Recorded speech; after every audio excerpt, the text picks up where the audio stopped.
हाँ, तो my dear students, इसके बाद हम लोग देखते हैं कि जैसे कि हम जानते हैं कि पहला जो लेयर था एपिडर्मिस, दूसरा एंडोथेलियम, तीसरा मिडिल लेयर बता रहे थे। मिडिल लेयर के बाद भी अंदर की तरफ एक और लेयर होता है, तो ये चारों तरफ होते हैं, चारों में 1 2 3 4। अब इस लेयर को हम लोग एक नया नाम देते हैं, इसको हम लोग कहते हैं टैपेटम। ठीक है, टैपेटम कहते हैं, ये याद रखना है। और टैपेटम के अंदर ना बहुत सारे थाउजेंड्स नंबर, समझ लीजिए थाउजेंड्स नंबर में बहुत सारे, सब में कुछ खास तरह के सेल्स होते हैं। इन सारे सेल्स को हम लोग स्पोरोजिनस सेल्स कहते हैं। ठीक है, आगे यही डेवलप हो जाता है पॉलन ग्रेन्स के फॉर्म में। ठीक है, अच्छा, ओवरऑल हम लोग इसको, जो हम ये स्ट्रक्चर बना रखे हैं, हमने जाना है पहले से कि ये एंथर है, एंथर बाइलोब्ड होता है, तो इसका हमने टीएस लिया है। हमें ये भी बताना है कि ये जो एक एंथर के जो 2 लोब है ना, हर लोब 2-2 पार्ट में डिवाइडेड होता है। जैसे कि अगर हम बात करें, तो जैसे कि अगर हम ये 2 लोब की बात कर रहे हैं ना, ऐसे जब टीएस करने पर ना ये 2 लोब ऐसे 2 लोब होते हैं इसके, यूँ समझा जाए, और इसके दूसरे वाले पार्ट के भी 2 लोब होते हैं। ठीक है, ऐसे आप समझिए इसको, ये ऐसे समझा जा सकता है। ठीक है ना, ऐसे समझा जा सकता है, ऐसे, ये ऐसे 2 लोग होते हैं। तो हमने ये जो 1 2 3 4 ये 4 जो बताए ना, यही 1 2 3 4 पार्ट्स होता है। ठीक है, तो हर लोब में 2-2 हिस्सा होता है ना। ओवरऑल हम लोग हर पार्ट को एक और नाम से जानते हैं, जैसे थीका कह सकते हैं, इसको थीका कहते हैं। ठीक है, थीका कहते हैं, याद रखेंगे हम लोग। तो ये 4 थीका हो गया, या यूँ कहें हम लोग कि हर लोब 2 पार्ट्स में है, बाइलोब्ड है इसका पोर्शन, तो थीका भी कहते हैं या लोब स्ट्रक्चर भी कहते हैं। ठीक है ना, एंथर का हर एक पार्ट यहाँ पे ऐसे रिलेटेड होता है। ओवरऑल हमने जो ये टीएस स्टडी की है, इस टीएस स्टडी के आधार पे हम लोग इसका एक और नेमिंग करते हैं कि हमने ये जो स्ट्रक्चर स्टडी किया है, तो ये किस चीज़ का स्ट्रक्चर है, तो इसको हम कहते हैं स्ट्रक्चर ऑफ माइक्रो स्पोरेंजियम। ये ध्यान रखना है, स्ट्रक्चर ऑफ माइक्रोस्पोरेंजियम इसको हम लोग कहते हैं। ये बात बिल्कुल हम लोगों को ध्यान रखना है। ठीक है, आगे इस पर हम लोग चर्चा करेंगे। देखिए, माइक्रोस्पोरेंजियम वर्ड ही अपने आप में बड़ी चीज़ है।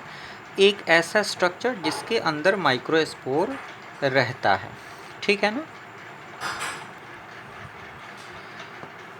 ध्यान दीजिएगा। अभी हम बता रहे थे नीचे कि हमने बनाया हर एक पार्ट का माइक्रोस्पोरेंजियम का स्ट्रक्चर, और माइक्रोस्पोरेंजियम के अंदर हमने बताया कि माइक्रोस्पोर का फॉर्मेशन होता है। ठीक है, तो यहाँ पे हम लोग यहाँ पे बनाए थे कि जैसे कि अगर एक सिंगल, जैसे कि हम माइक्रोस्पोरेंजियम की अगर हम, तो माइक्रोस्पोरेंजियम जो हम लिख रहे हैं, इसका अंदर एक ऐसा स्ट्रक्चर हैविंग माइक्रोस्पोर। ठीक है, माइक्रोस्पोर। अब माइक्रोस्पोर इसके अंदर है, तो माइक्रोस्पोर तो तभी होगा ना जब माइक्रोस्पोर इसके अंदर बनेगा। तो हमारा नेक्स्ट टॉपिक हो जाता है माइक्रोस्पोरोजेनेसिस। ध्यान दीजिएगा, माइक्रोस्पोरोजेनेसिस का मतलब हो गया process of formation of microspore from pollen mother cell. ठीक है, बाई मियोसिस।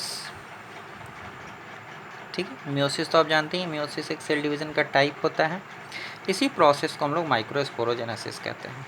अब जैसे कि याद होगा आपको कि अगर हम लोग माइक्रोस्पोर के स्ट्रक्चर की हम बात कर रहे थे और हमने ऐसा माइक्रोस्पोरेंजियम बनाया था, ये 1 2 3 4 पार्ट की हम बात कर रहे थे, तो हम अगर एक पोर्शन की अगर हम बात करें तो एक पोर्शन अगर हम यहाँ लाते हैं तो आपको याद होगा कि 3 आउटर लेयर, 1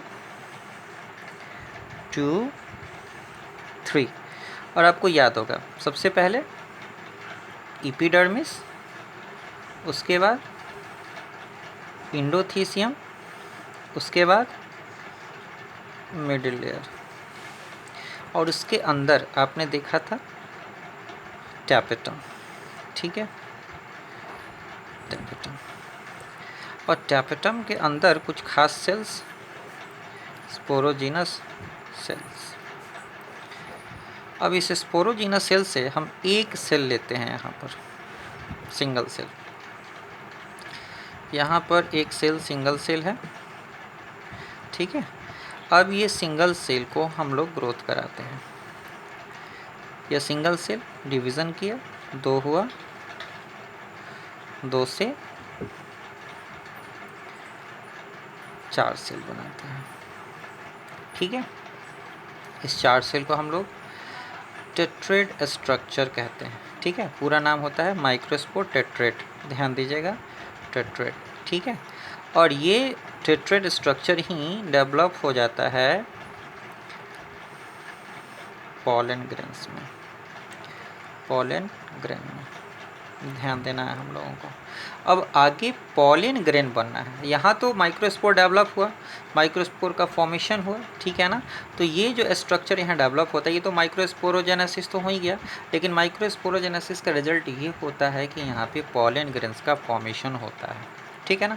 अब हम पॉलन ग्रेन जो डेवलप यहाँ हो रहा है ना, उस पॉलन ग्रेन को थोड़ा सा देखने की कोशिश करते हैं। ठीक है, सबसे पहले एक बात यहाँ समझाई जाती है पॉलन ग्रेन्स को लेकर कि पॉलन ग्रेन्स जो होता है वो लगभग स्फेरिकल होता है स्ट्रक्चर में। ठीक है, स्फेरिकल स्ट्रक्चर में होता है। तो स्फेरिकल स्ट्रक्चर है, और स्फेरिकल स्ट्रक्चर होने के साथ साथ इसमें डबल लेयर होते हैं, ध्यान दीजिएगा। डबल लेयर, आउटर लेयर को हम लोग एक्साइन, इनर लेयर को हम लोग इंटाइन भी कहते हैं। ठीक है, और ये जो एक्साइन होता है एक खास स्ट्रक्चर का बना होता है जिसको हम लोग स्पोरोपोलेनिन कहते हैं, और वही इंटाइन जो होता है सेलुलोज एंड पेक्टिन का बना होता है। ठीक है, तो स्पोरोपोलेनिन और इंटाइन जो है सेलुलोज और पेक्टिन का बना होता है। ठीक है ना। कहते हैं कि पॉलन ग्रेन ये जो है, यह जो पॉलन ग्रेन है, यह पॉलन ग्रेन जो है यह जो डेवलप होता है इस खास सेल्स से। ये स्पोरोजिनस सेल्स, स्पोरोजिनस सेल्स जब डेवलप होता है ना तो इसको हम लोग PMC कहते हैं। PMC कहते हैं पॉलन मदर सेल। इसको MMC भी कहते हैं, ध्यान दीजिएगा, MMC भी कहते हैं। MMC का मतलब होता है microspore mother cell, microspore mother cell, ध्यान दीजिएगा। तो हम इसको 2 वर्ड से जानते हैं, PMC और MMC। यहाँ हमने लिखा है, यहाँ पे भी आगे process of formation of microspore from pollen mother cell, ये वही वर्ड आता है यहाँ पे। ठीक है ना, यहाँ ध्यान देंगे। कहा जाता है कि एक्साइन जो होते हैं, ये जो एक्साइन्स हैं, तो आउटर जो है ना, आउटर ये एक्साइन जो हो गया, अगर ये एक्साइन है तो एक्साइन के साथ एग्जाइन कॉन्टेन अ जर्म पोर, ये ध्यान रखिएगा, ठीक है।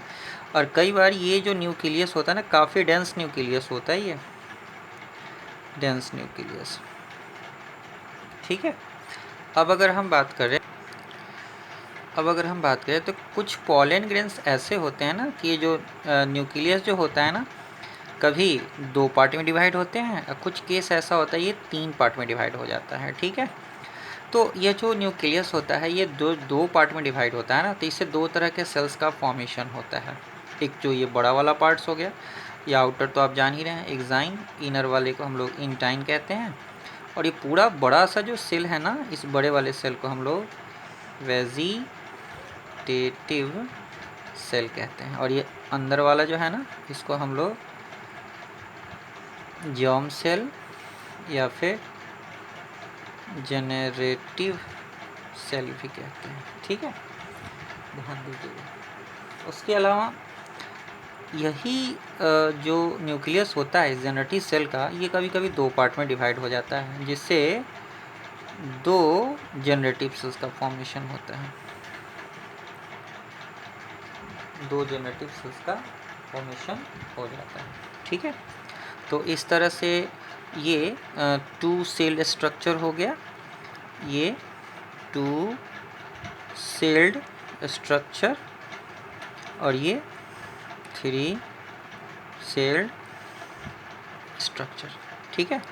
तो 2 सेल जो होता है वो 60% प्लांट में अवेलेबल होता है, बट 3 सेल्ड जो होता है ना, वो 40% प्लांट के साथ रहता है, ठीक है।